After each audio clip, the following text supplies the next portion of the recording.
punya segudang masalah. Saat kita bicara ini saja, Bung Indra, kalau sudah mulai hujan deras di Jakarta, kita sudah takut itu. Karena memang nyata-nyata di depan itu airnya bukan menggenang lagi, sudah sampai banjir. Nah, pertanyaannya adalah bagaimana kemudian janji-janji kampanye itu benar-benar bisa direalisasikan. Apa pesan editorial? Ya, kalau disampaikan dalam editorial, pertama tentu saja ada penyampaian yang sudah mulai move on. Move on ini tidak hanya garis bawahnya terhadap persaingan atau kontestasinya selesai saja begitu ya, kepada lawan politik supaya bisa move on, pendukung lawan politik juga sudah harus move on. Tidak hanya itu, warga Jakarta harus sudah mulai move on dari tahapan memilih calon pemimpinnya menjadi tahapan mengawal janji kampanye bagi yang menang untuk segera direalisasikan atau diwujudkan. Kalau kemarin kita dengar banyak soal bagaimana nanti pendidikan itu bisa diberi kemudahan, bahkan disebut gratis usia tertentu begitu ya, tingkatan tertentu. Ayo kita kawal secara detailnya. Jangan seolah-olah hanya program berjalan di atas, tapi kenyataan di masyarakatnya menemui banyak kendala. Itu sering kita temui itu.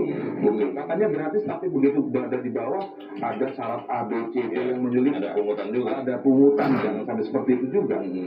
Kemudian bicara tadi masalah klasik Jakarta yaitu banjir. Belum lagi kita nanti bicara macet. Ada banjir pasti ada macet. Nggak ada banjir, macet juga tetap ada, gitu kan? Itu persoalan-persoalan klasik yang harus segera diselesaikan dengan berbagai terobosan yang banyak digaungkan saat debat, saat kampanye.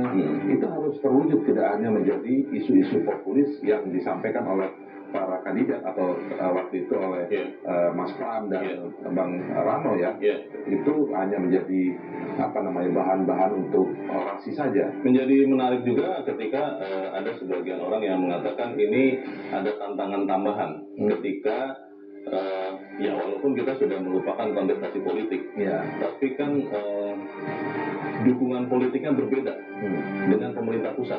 Nah, apakah kemudian kerjasama itu bisa dilakukan dengan baik? Karena kan dibilang gubernur itu adalah kepanjangan tangan pemerintah pusat. Kita akan bahas itu, Bung Indra, kalau bisa inilah editorial Media Indonesia untuk hari ini, Jumat 13 Desember 2024. Saatnya pastikan realisasi janji.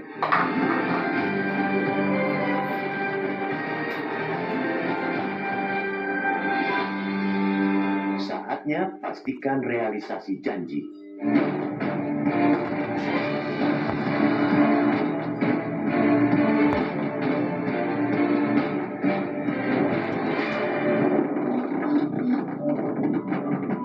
Warga Jakarta sudah bisa bernapas lega karena persaingan politik pemilihan kepala daerah atau pilkada sudah selesai. Kini tinggal menunggu penetapan gubernur dan wakil gubernur definitif dari KPU Jakarta dan pelantikan pasangan Pramono Anung dan Rano Karno alias Sidul sebagai gubernur dan wakil gubernur daerah khusus Jakarta atau DKJ. Kepastian itu muncul setelah tidak ada pengajuan sengketa hasil pilkada Jakarta ke Mahkamah Konstitusi atau MK.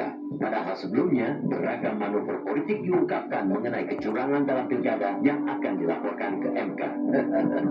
Akhirnya, rencana adu kuat pengungkapan dugaan kecurangan itu tidak terwujud. Klimaks pilkada Jakarta justru terjadi saat penetapan hasil pilkada oleh Komisi Pemilihan Umum atau KPU Jakarta ketika Pramono Rano meraih 2,18 juta lebih suara dari total 4,3 juta lebih suara sah atau 50,07% suara. Walhasil, pasangan ini bisa memenangi pilkada Jakarta di satu putaran. Sementara itu, di posisi kedua ada pasangan Ridwan Kamil dan Susmono yang memperoleh suara 39,40%, sedangkan Dharma Pongrekun dan Kun Wardana berada di posisi terakhir dengan 10,53% suara. Pasangan Ridwan Kamil Susmono tentu bisa saja menggugat hasil pilkada Jakarta, setidaknya untuk membatalkan pilkada berlangsung satu putaran. Apalagi perolehan suara Pramono Rano adalah 50% suara sah plus 2.925 suara. Tetapi fakta berbicara berbeda. Hingga tenggat tidak ada pengajuan sengketa pilkada Jakarta ke MK. Tentunya langkah untuk tidak menggugat itu layak diapresiasi. Sebab setidaknya Jakarta sudah punya kepastian siapa pemimpin mereka berdasarkan hasil pemilihan langsung, bukan hasil pertimbangan hakim konstitusi. Selain itu, penyelenggara pemilu beserta seluruh jajarannya tentu harus dipuji atas kerja mereka. Ketiadaan gugatan juga menjadi penanda penyelenggara bisa menjaga transparansi. Secara logika, Pilkada Jakarta tentu menjadi sorotan seluruh mata, baik penyelenggara, pemerintah, pemantau, peserta pilkada, hingga netizen. Lokasi sekitar 20.000 tempat pemungutan suara atau TPS yang bisa dijangkau, serta akses jaringan komunikasi jelas memudahkan semua pihak memelototi seluruh tahapan pilkada. Maka akan lebih menyulitkan melakukan kecurangan di Jakarta. Apalagi di era netizen yang mengawasi setiap detik, setiap waktu, seperti saat ini. Kecurangan dan kebohongan di pilkada tentunya mudah diviralkan. Maka, bolehlah kiranya kita menyebut bahwa sukses Pilkada Jakarta ini ialah kemenangan rakyat Jakarta.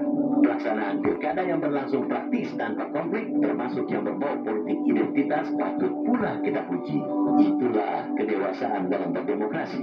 Kini, semua sudah bisa move on. Pramono Rano tinggal menunggu undangan pelantikan dan masyarakat Jakarta bisa melanjutkan mengawal dan memastikan janji-janji terrealisasi. Jangan sampai janji tinggal janji.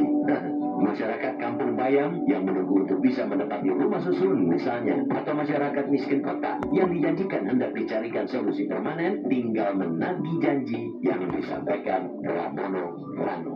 Partai politik, apakah yang mendukung atau tidak mendukung Pram Rano di fase kanalisasi, mesti ikut memastikan bahwa rakyat Jakarta mesti mendapat penghidupan yang lebih baik dan lebih manusiawi dengan terus mengawal janji-janji agar terrealisasi. Selamat untuk rakyat Jakarta.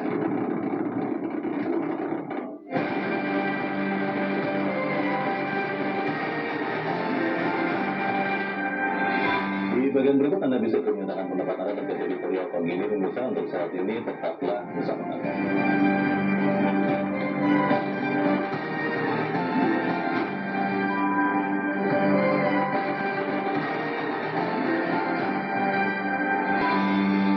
Yang artinya menyadari memang Jakarta butuh Jakarta butuh pemimpin yang segera definitif dan segera menyelesaikan masalah-masalah pembangunannya.